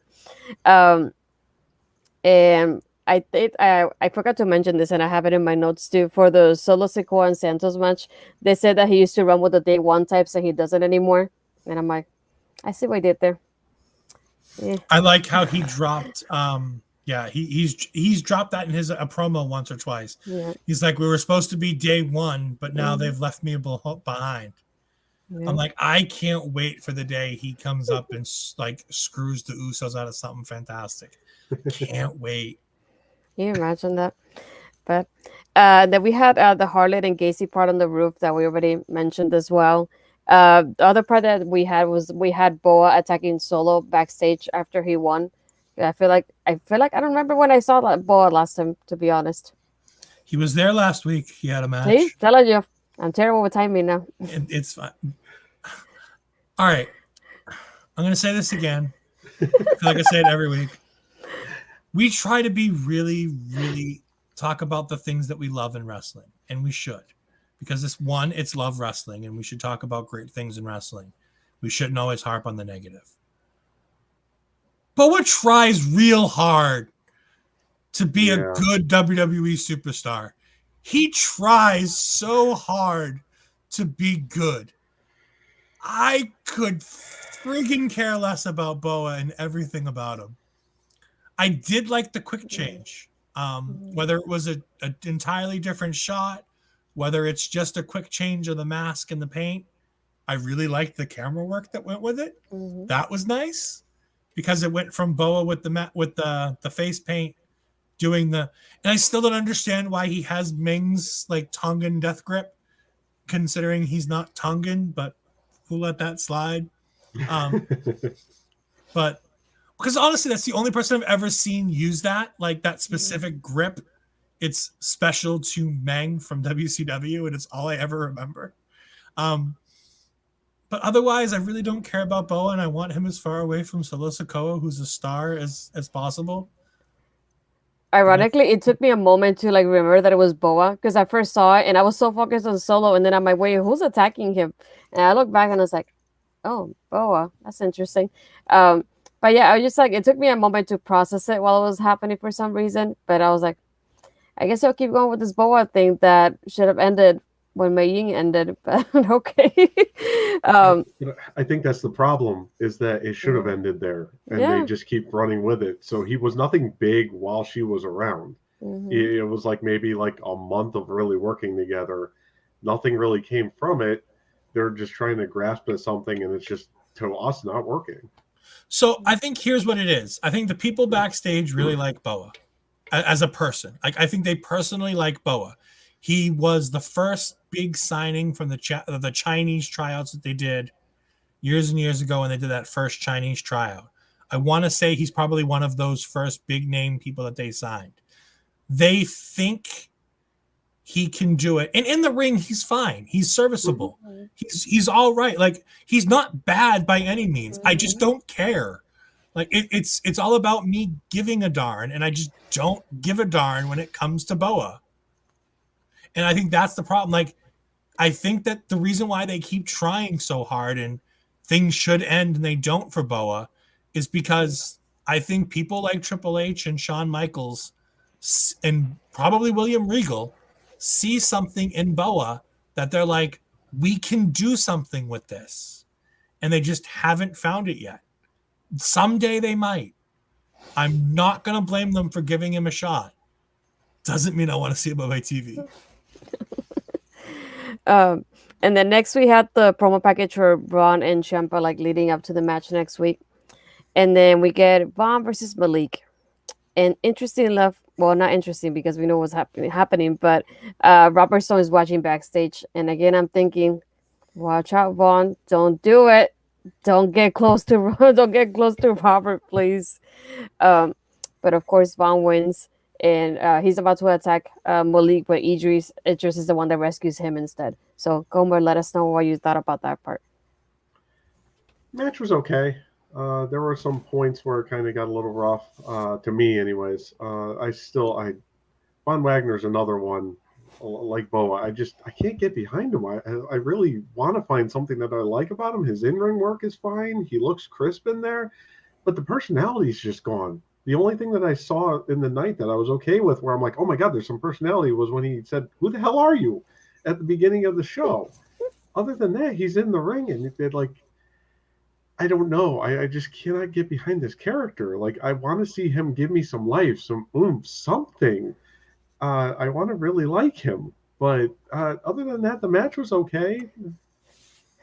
Sorry, I want to interrupt because we brought him up, and Josh, just so you know, I did read your Twitter throughout the show, and I brought up how well Grayson Waller's heel work is working because of the fact that you really don't like him. So I get it. I respect that you don't like him. I'm glad that you don't like him. I wish you didn't like him for the in-ring work, as opposed to the fact that you just don't like him from many other things that he's done, because I believe he was on Australian Survivor. And I believe that you said even before his in-ring stuff that you didn't like him from that. That being said, Josh, welcome to the show. We're glad that you're here. Yeah, Grayson is a great heel, whether it's intending to be or not. He's definitely getting people's goats, as you can see with our own Josh Robinson, whom you can find on twitch.tv/JoshRobinson00, and who will have the return of his series. Crap. Why am January. I blanking on it? Yes, January. I know it's January 24th, but for some reason I can't think of the name of his series. Oh my God! The Legacy? Legacy of. Yes, the Legacy of, and it'll be Britt Baker. I knew everything except the name of the show. I'm so sorry, Josh. January 24th, the legacy of Britt Baker. It will return on Love Wrestling on YouTube. So go ahead and find it there. It's okay. That's why I'm here. I'm your backup, remember? You are delightful. So now tell us what you thought about the match. Your turn. Von Wagner is definitely an acquired taste. I'm really trying to enjoy him. I like what he does in the ring. He's trying to give us a character at least. Unlike Boa, he's trying to give us something. It's failing miserably, but he's really trying. So again, A for effort. I'm fine with what we're doing because they're not pushing him too high. They're letting him work with younger talents, enhancement talents, people who need the same rub he needs. While they position him late on the show, it's not necessarily in a prime spot. It's in a spot where he gets some exposure, but it's not overexposing him. He's in the ring with talents who can do a fairly good job. Malik Blade is moving quickly down my list of favorite enhancement talents. That list, by the way, is Andre Chase, Idris Enofe, and everybody else. And it's like those two are way at the top, and then there's everybody else. I like that you have a list, though. Well, I mean, I have Andre Chase, and Idris Enofe has worked his way up into like near Andre Chase. He's not at the same level as Andre Chase. Nobody's at the level of Andre Chase because Andre Chase is fantastic. And by the way, did you see a bigger section today for the student section from Andre Chase? I was excited to see that it is growing. But yeah, Von Wagner. Yeah, no, I don't. It was fine. It was a segment. I'm glad it didn't go very long. That's true. And we were talking basically at the beginning of the show. We had the main event that was Cora Jade and Raquel versus Io Shirai and KLR, the team that wins gets into the New Year's Evil match. This three-way match against Mandy Rose. I'm not sure if you want to go ahead and start with this one. Yeah, I can. It was a good match. It was definitely one that it was a little bit of back and forth. Obviously, we were in the chat like talking while I was trying to like keep attention on it. Anyways, it was definitely the match that I wanted to see the most out of the show. Everything was kind of hyped for me. I still kind of wish that they had a different finish, like I was talking about, because all of a sudden it would have been great if Mandy Rose gets screwed out of making this match by having 4 people against her instead of 2. That would have been fantastic. But still, all 4 of them looked great together. They worked really well together. And pretty much just a smooth match. Yeah. This is the match you get before the match that's going to be the really good one. There's a better match with these 4 in this exact same arrangement. There's a much better match to be had.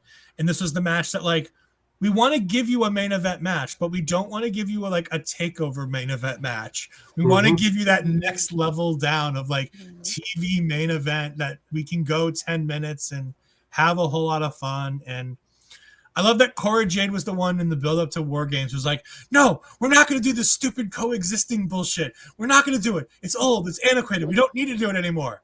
And what was she involved in today? Can we coexist, where she was the one who couldn't coexist with her tag team partner to the point where her own tag team partner broke up a pinfall because she tagged herself in.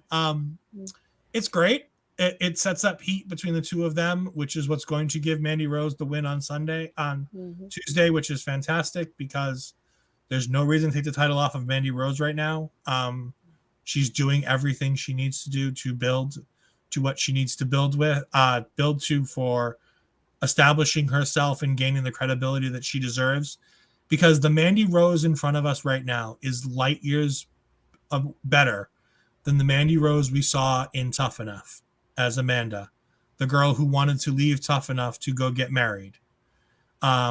She is light years away from, in a good way, from the Mandy Rose that started with Sonya Deville and I think Paige. I think they were the ones that were aligned with Paige. Yeah.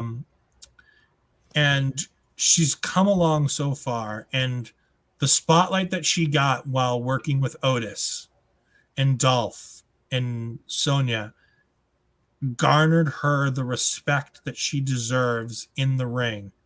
And then to see what she's getting now by being brought down to NXT and being like, look, you're a good in-ring worker, but we can teach you the things that are going to make you great.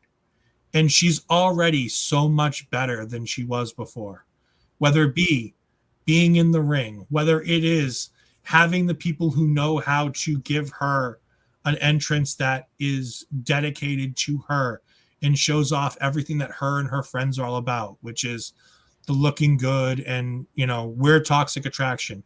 The fact that toxic is in there is a key to why you're able to do the things you're able to do with her. She can be the mean girl. She's toxic. She's telling you out the gate. Toxic Attraction. It really works. They found it with the Florida top entrance thing where they pull back. It's so much better than the smeared Vaseline that they used to do when they had her introduced on main roster. It helps that Corey Graves isn't there shouting over her every 5 seconds. While Wade Barrett is, in line with me with, our love and devotion to Mandy, it's great to see her getting credit for her in-ring work and her mic work as much as what she looks like. Because while it's a facet of her character, there's so much more going on with her that makes it better. So even the poolside promos that you would go, oh, this is typical, TNA advertising, and it's like, no, that's not what she's there for. She's there because that's like part of her gimmick and part of her character. That why would I want to wrestle? I can be sitting poolside with, champagne at night on the rooftop of a, special hotel overlooking the city. Like, that's so Mandy Rose. Like, that's so in her character that it's just fantastic. And her, Raquel, and Cora are going to put on a fantastic match. And Cora getting the win because Raquel pushed her over and it's another roll-up style win means that KLR loses nothing by being pinned. And it's another fluke win for Cora Jade. And it keeps that thing going with the fluke wins. And it's hitting all the buttons for this match coming up. And I just can't wait to see how that triple threat plays out. Because there's so many questions of, is Mandy going to be, her in-ring work has gotten so much better. Is she going to be ready for the stage that she's going to be on with these three girls? Because it's 3 different styles. Mandy Rose is as wrestling school as you can get right now. She's getting better, but she's still wrestling school. Cora Jade has her own individual style. And Raquel Gonzalez is not the most smooth in-ring worker, but her power and her look make up for it in so many other ways. And I'm excited to see how it all comes together. And I'm just praying that they have enough chemistry to make it work. I hope so. Yeah. I like how this match, it reminded me also the Worgans match with Cora, because they highlighted her with the injury spot, like hitting on the same spot over and over again. And then thinking when the match started, I was thinking, well, there's Io and KLR on the other side. So who's gonna look better when the pinfall happens? That was my thinking. And I'm glad it was a roll up like this, because like you said, it doesn't make KLR look like bad like that, like a regular pinfall, for example, or tapping out. So I'm glad it was something like this. I still, even though she lost, it still protects her in a way compared to what I was thinking from the beginning, what will happen. I did like having like Raquel Harper push KLR so she can do the roll up. I thought, like, finally they're on the same page. Let's win this in this way. And obviously it still goes with the way Cora's matches have been ending with the roll up. So we keep going with that same fashion so far. But yeah, like, I'm excited. I hope they have chemistry and they get them the time to develop all 3 of them in the ring, and they have their own individual spots so we can like see that back and forth between them. So I'm just excited for that match. And I think it's the only like ladies match they have announced for next week, if I'm not mistaken, so far. So I hope that, they highlight them at least. I mean, they're putting the title on the line. They're putting them in a prime position. It was the main event of the show on the Go Home show. Think about it. No Braun Breaker, no Tommaso Ciampa. And granted, that's because on this 26th, Ciampa was in New York City working against Pete Dunne, defending his NXT championship because, well, we had a lot of wrestlers pulled from that show. Won't talk about why. So, they had to rebook that. But think about it. Your go-home show and your main event got a video package with neither guy appearing on screen other than the video package. And your main event was your women's championship. So it shows that in NXT, at least, the women are treated in such a high regard that we had multiple women segments on this. Like, we had the backstage promo segment with all 5 of them. Then we had the segment backstage with, Cora getting ready and with Raquel. And then we had the main event match, which got some time. They treat their women so well in NXT. We had Ivy Nile, put front and center as part of that Diamond Mine thing when Trick Williams came back in. She was undeniably in that segment and in that spot. You had Tiffany Stratton, good, bad, or indifferent. You had a segment with Tiffany Stratton. NXT treats their women so special and makes them feel like such a big deal that it's such an amazing thing that this match can open the show and still feel special, because it's either going to open the show or it's going to be right before the main event. Those are the 2 spots I see this triple threat going. Either spot fills me with joy because they're putting it in a prime spot. It's either the taster of the main event, or it's going to be the hot match that opens the show. If it's me, I'm putting it before the main event, because of the fact that if I'm opening this show with anything, I'm opening it with Carmelo and Roderick. So, but that's just me. Astrid, Gomer? No, nothing else? No? Yeah, that pretty much covers it. Like you said, it was nice that they didn't overdo things. They didn't waste all of their big guns on this match. They did it as we're going home into the weekly pay-per-view next week. We're going to do something great. We're going to have a really good match, but we're not going to just use everything right here. We're going to hold it. We're going to have pleasure, but we're not going to go all the way. And if you want to go all the way, use code LOVEWRESTLING at manscaped.com and get 20% off and free shipping. And also, if you want to go all the way and support us, you can go ahead and support us at our new clothing opportunity with What a Maneuver. What a Maneuver has been gracious enough to allow us to open a store with them. We greatly appreciate it. So go to whatamaneuver.net/collections/love-wrestling-ca. You can go ahead and find it there. You can find it on our Twitter if you search us on Twitter at lovewrestling.ca. You can find us, as you know, on Twitch at twitch.tv/lovewrestlingca. I don't know if this has been announced or not, but the home of exclusive content is going to be on Twitch going forward. So make sure you keep your eyes open for that. Also, speaking of things that are going to be exclusive to Twitch, on January 1st, we're going to be able to change the game. So you'll be able to see Change the Game finally. Love Wrestling with I forget who we worked with on Love Wrestling. Force Pro Wrestling. That's who it was. We did Force Pro. It's been a while since this thing was taped, and I've yet to see it, and I'm very excited to see this. We had a taster of it on the Goose Call with Spencer and Goose as they went ahead and showed us the Battle Royal. But there's all kinds of fantastic matches coming up. So go ahead and watch that with us on January 1st. I don't know what time, but stay tuned to our socials. That will tell you when to find it. I believe it's 8 p.m. as well. Hopefully it's over before we get our day one post show on there. I Love Wrestling. You can also find us on YouTube at youtube.com/lovewrestling. You can still find some of our stuff at lovewrestling.ca/shop. That's where you can find your Sunday brunch mug. That's where you can find your stickers. That's where you can find all the other shirt designs, including our pre-order for our Live, Laugh, Love Wrestling shirt that we're very excited to have coming.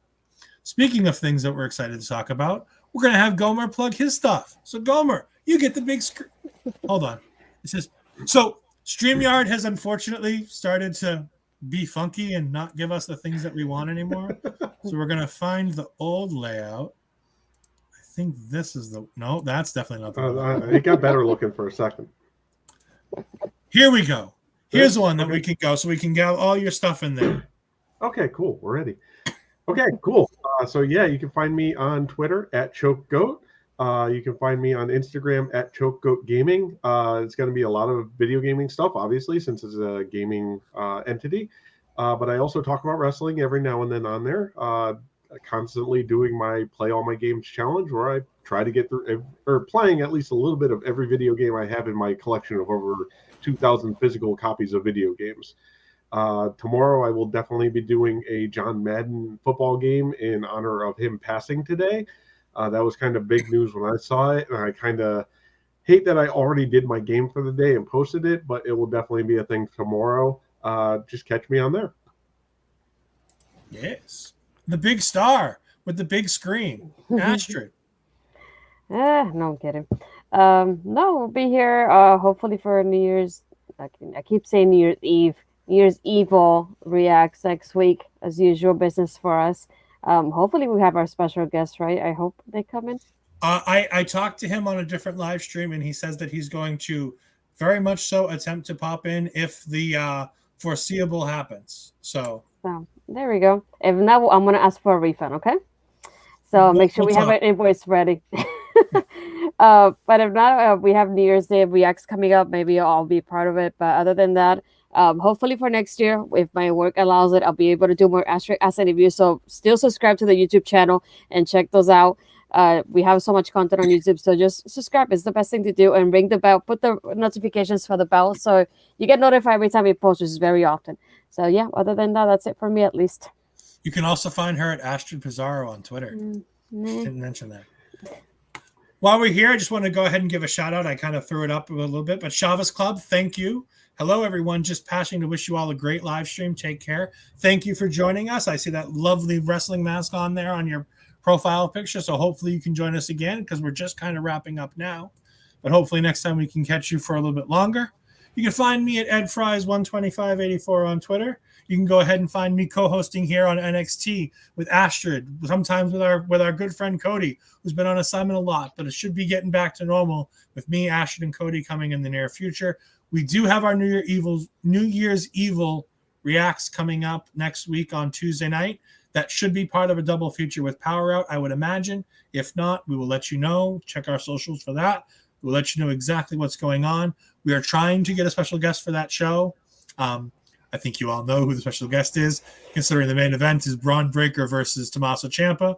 But stay tuned. Hopefully he can be here if Braun Breaker wins the NXT championship. That being said, support all of us that love wrestling. And just remember that, be nice to people, be kind, all the fun stuff that goes along with stuff. Thank you to everybody who's in the comments every week. I know these shows run later than most people. So we like the fact that people are here and hanging out. We have our friend Sean Cena asking us one last question as we go. Do you think we'll still get EO versus Mandy versus KLR during WrestleMania week? I think we get Mandy versus KLR during WrestleMania week. I think by the time we get to WrestleMania week, Io Shirai is on the main roster. I think this might have been her swan song in NXT. I think she is headed to the main roster via the Royal Rumble this upcoming month in January. I think we're getting close to the end of Io Shirai in NXT. That would be a triple threat I would love to see, but I don't think we're going to get that triple threat. But Mandy versus KLR seems to be a lock for the main event of WrestleMania weekend for the ladies. That being said, I've been Ed. That's been Gomer, and that's been Astrid over here somewhere. Hey, I finally got it. There we go. That is a weird direction to point, but okay, cool. That being said, thank you for joining us, and remember, always spill that NXT, and have a great night. Bye.